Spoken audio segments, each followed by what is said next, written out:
So we're done talking about the part 5 of the cultural mapping toolkit entitled Mapping Tangible Immovable Cultural Heritage. Now let's move on to the part 6 of it entitled Mapping Tangible Movable Cultural Heritage. So tangible cultural property refers to cultural property with historical, archival, anthropological, archaeological, artistic, and architectural value, and with exemptional or traditional production, whether of Philippine origin or not, including antiques and natural history specimens with significant value. So, in Binisaya, ang tangible cultural property di ay kay mga properties ni siya nga, mga historic na kaayo.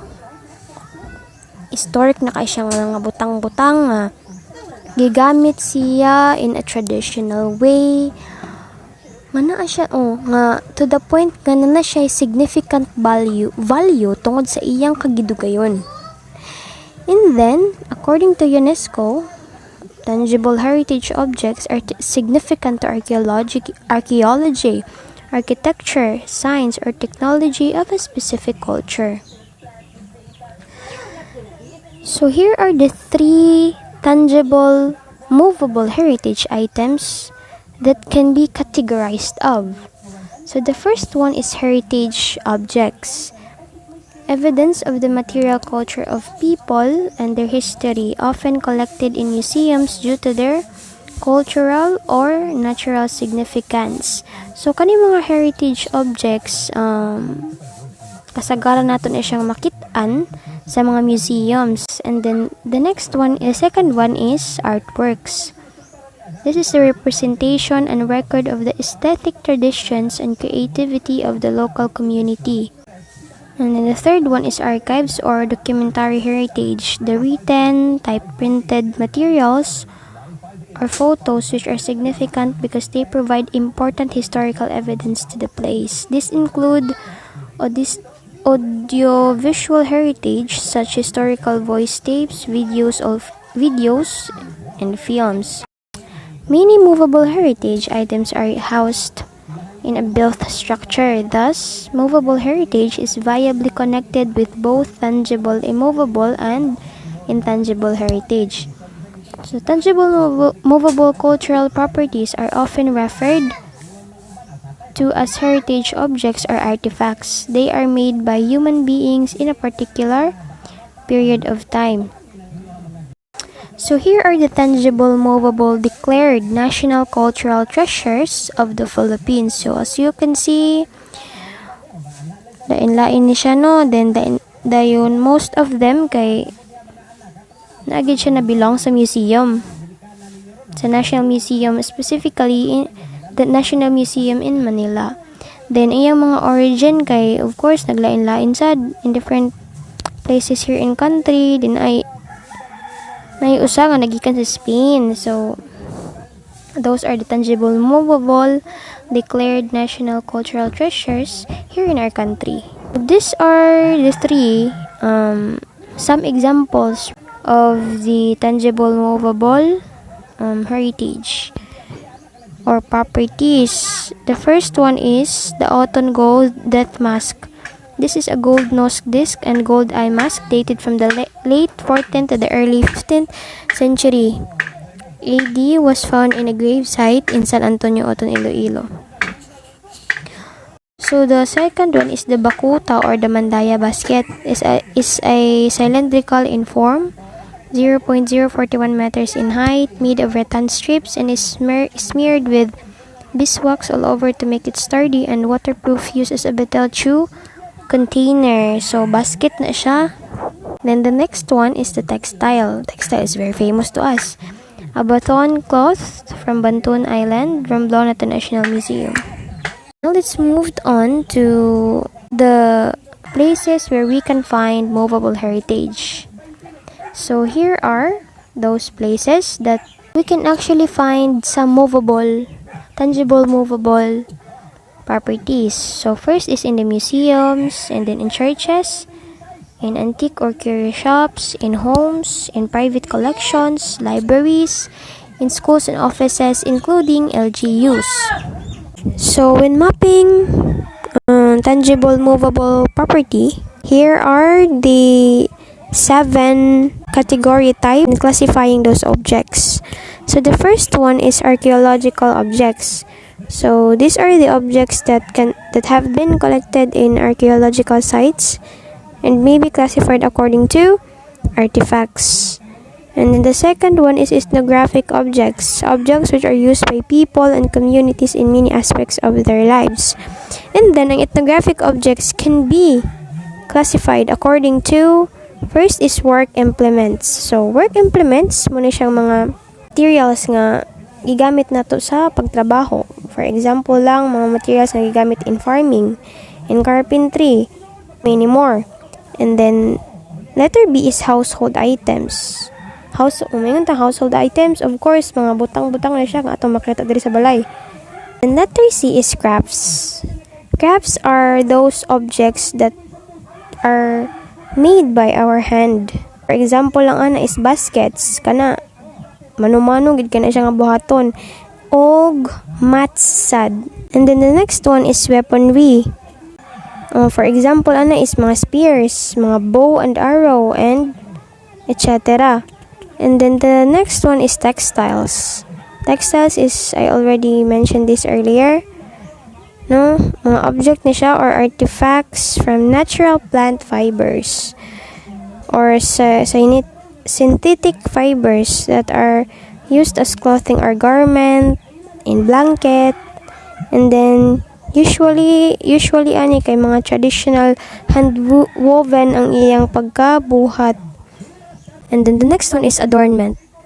Refers to jewelry pieces. So, mga alahas, mga bracelets, mga headdresses, and etc. And then the last one is the musical instruments. So, these are the objects that are used to produce sound or music, of course. Examples kay mga drums, flutes, strings, guitars, pianos. And then the third category type is the religious objects.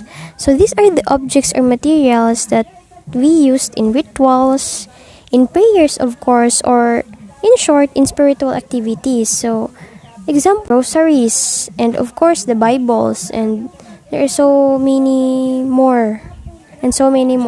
Fourth one is works of industrial or commercial arts. These are the objects that have been produced in commercial quantities.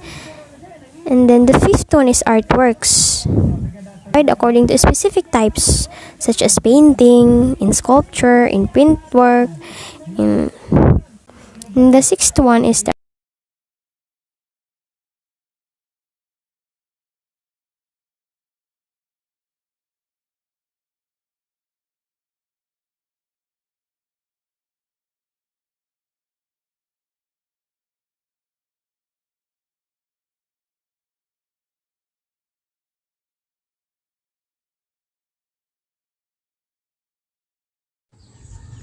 And then let's proceed to the matrix and the classification of movable heritage, their categories and subcategories and examples.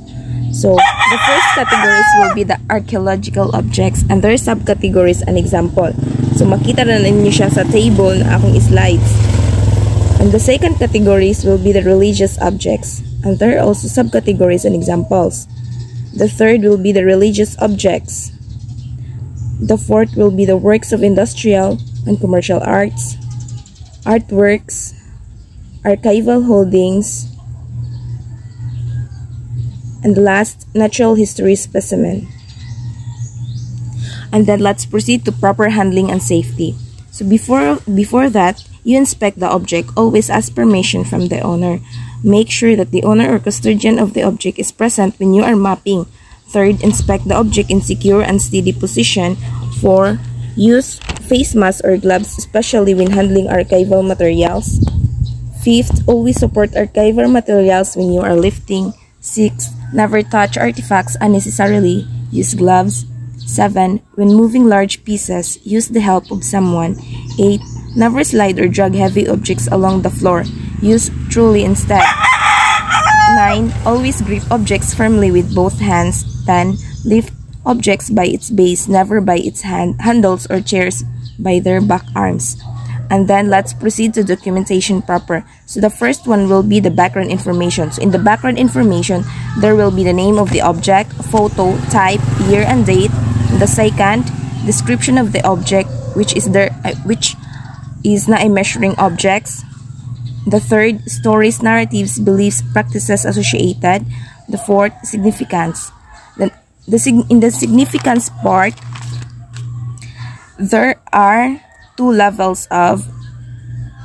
The first one will be the primary criteria, refer to a general assessment of the significance of the object based on the rubrics, and the second, the assessment of its comparative criteria determines further the inherent value of the heritage objects. And then nana siya four categories, which will be the first is provenance, second representativeness, third rarity, fourth interpretive potential, and fifth will be the conservation status. And nana siya 14 ka elements. And that would be all. Thank you. Mapping significant tangible movable heritage. This object represents the tres caídas ng pamilyang Cruz. Background information. The type of the painting is sculpture. Religion domination where object is associated Catholica Romana. Year or date produced 1861. Estimated age 155 taon na. Name of the owner Ginang Pene Cruz at pamilya. Type of accusation, ipinagawa at ipinamana. Description of the object. Sinasabing ipinagawa ang imahe na ito sa isang manililok sa probinsyang ng Laguna noong 1870s. Gawa ito sa kahoy na batikuling. Ang porma nito ay nakaluhod na may pasang krus. Ang krus nito ay mas mahaba pa sa mismong imahen at ang mga dulo ay may pukpok na gawa sa pilak. Ang mukha ni Kristo ay makikitaan ng paghihirap. Ang bibig nito ay bahagyang nakabuka at makikita sa loob ng dila na hulmado at formado rin. Pulido at detalyado ang pagkagawa at posibleng hindi na ito nagagaya pa sa kasalukuyan. Ang ulo nito ay bahagyang nakatungo at ang mata naman nito ay bahagyang nakatingin sa malayo. Sa bandang noo makikita naman ang mga patak na dugo at pisngi ay makikita sa isang sugat. Ang buhok ni Kristo ay gawa sa abaka, may suot na koronang tinik at 3 potensyas na gawa sa pilak.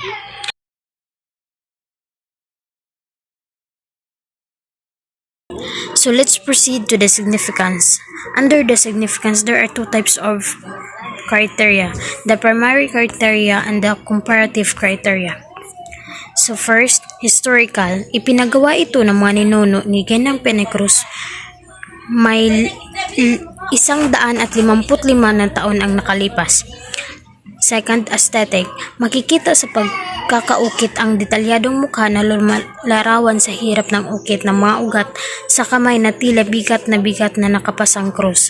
Makatotohanan ang paggawa na siyang gumigising sa damdamin ng mga deboto sa Panginoong Hesus. 3. Social. Marami ang tumatangkilik dito at sadyang nag-aabang upang mapanood ang kanyang prosesyon tuwing mahal na araw. Sa ngayon naman ay ginagamit tuwing pabasa. 4.